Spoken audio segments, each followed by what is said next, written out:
وزیر داخلہ صاحب، اگر آپ کا یہ سپنا ہے کہ ہم CAB بل لا کر ہندوستان کے مسلمانوں کا دھرم بدل لیں گے زبردستی، تو یہ تمہاری غلط سوچ ہے۔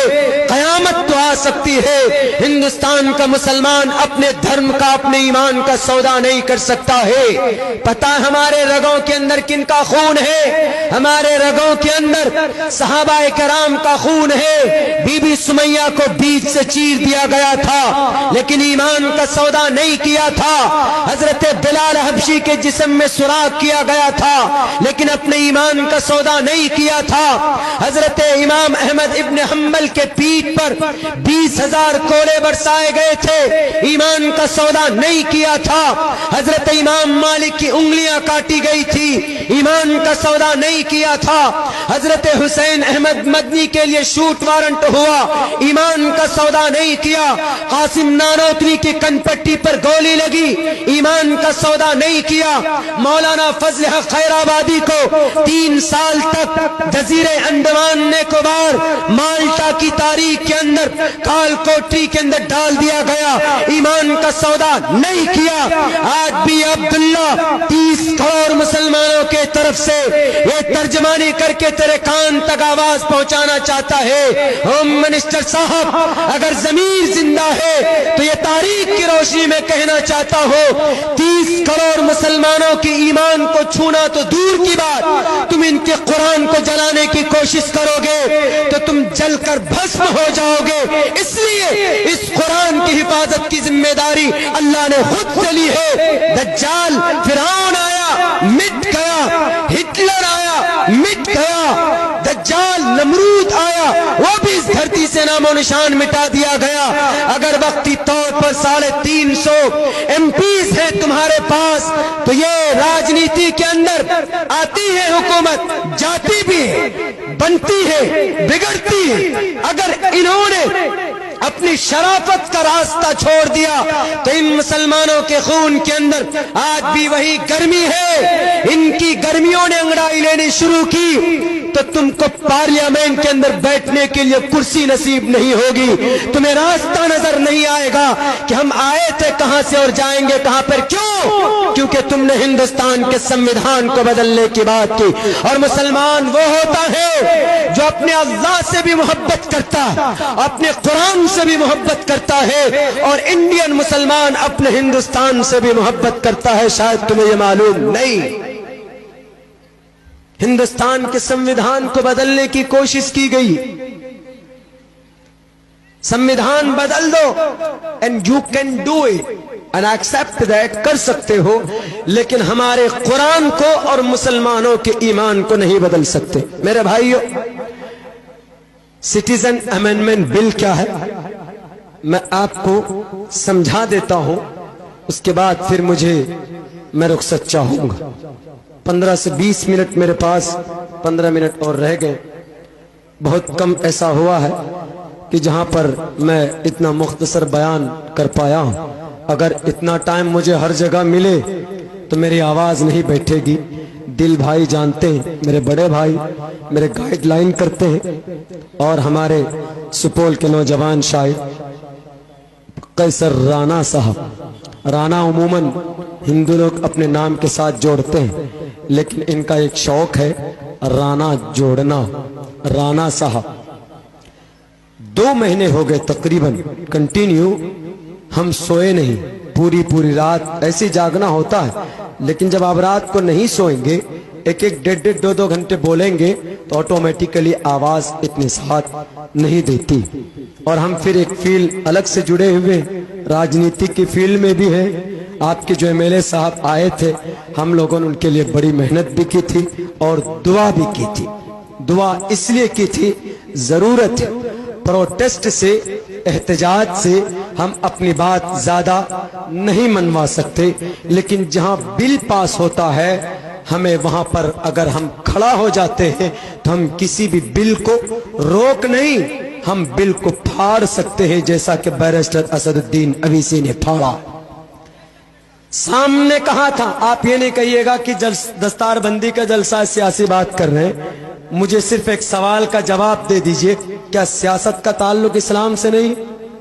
میرے نوجوان علماء بیٹھے، حضرت عمر فاروق سب سے پہلے پی ایم تھے کہ نہیں تھے؟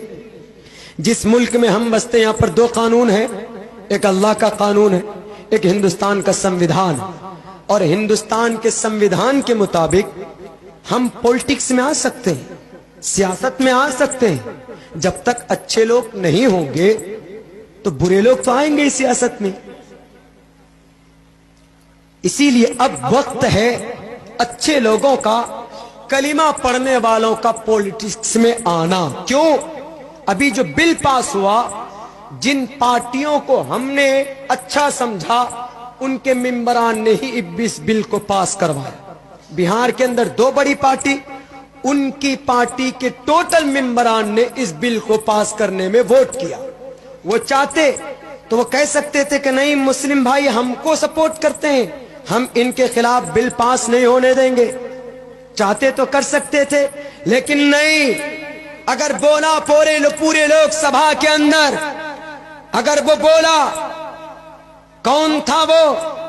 میرے بھائیوں، یہ قرآن کی طاقت تھی، ایمان کی طاقت تھی، نماز کے بڑے پابند ہیں وہ، اور ہمیں بھی نہ پابندی نماز کرنی چاہیے۔ قرآن ہمارے ایک ہاتھ میں، ہندوستان کا سمویدھان دوسرے ہاتھ میں، اور ماتھے پر ٹوپی، ماتھے پر نماز کا نشان۔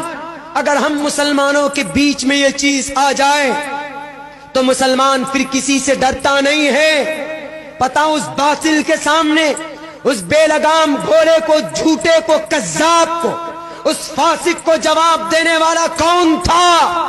چیخ کر کہا کہ تیرا نام ہٹلر کی لسٹوں میں لکھا جائے گا، تیرا نام لکھا جائے گا۔ اور اس مرد مجاہد نے اسی وقت اس بل کے 5 ٹکڑے کر کے پھاڑ دیا اور کہا کہ میں تجھ جیسے من گھڑت کہانی اور اس طرح سے من گھڑت ہندوستان کے آئین کی سینے کو چاک کرنے والے بل کو نہیں مانتا۔ گاندھی نے نہیں مانا تھا، میں بھی نہیں مانوں گا۔ یہ طاقت کہاں سے آئی تھی؟ یہ طاقت ایمان کی طاقت تھی، یہ طاقت قرآن کی طاقت تھی، یہ طاقت وحدانیت کی طاقت تھی، یہ طاقت ٹوپی اور داڑھی کی طاقت تھی۔ اور ایک مرد مجاہد کے جسم کو، باڈی کو ہلا سکتے ہو، لیکن ایمان کی بھاوناؤں پر، ان کے دھرم کو تم بدل نہیں سکتے۔ دنیا کے غدار لیڈروں، تمہارا سپنا کبھی بھی شرمندہ تعبیر نہیں ہو سکتا۔ واٹ از دا، ہمارا گناہ کیا ہے؟ ہم نے گناہ کون سا کیا ہے جو اس طریقے سے ہم لوگوں کو کسا جا رہا ہے، پریشان کیا جا رہا ہے؟ کچھ دنوں پہلے NRC، اب CAB بل، اور میں آپ کو بتا دوں یہ جو CAB بل ہے یہ بہت زبردست ہے، اتنا زبردست ہے، میں بتا دوں آپ کو۔ CAB بل بہت سے لوگ نہیں جانتے، سڑکوں پر کہیں پروٹیسٹ کیا جا رہا ہو تو ہم لوگوں کو بڑھ چڑھ کر حصہ لینا چاہیے، اور اگر کوئی سپورٹ کر رہا ہو پارلیمنٹ میں، لوک سبھا میں، راجیہ سبھا میں، تو ہم لوگوں کو اس کی مدد کرنی چاہیے۔ اب سے پہلے بھی، پرسوں بھی میں نے CAB بل کا خلاصہ کیا تھا، میں آج کو بتا دیتا ہوں۔ کچھ زمانے پہلے ہندوستان کے اندر زبردستی ایک تحریک چلی تھی، کون سی؟ زبردست دھرم بدلنا، دھرم پریورتن، لیکن وہ کامیاب نہیں ہو پائے تھے۔ and that time they were not the successful، اس وقت ان کا آئیڈیا بالکل ختم ہو گیا تھا۔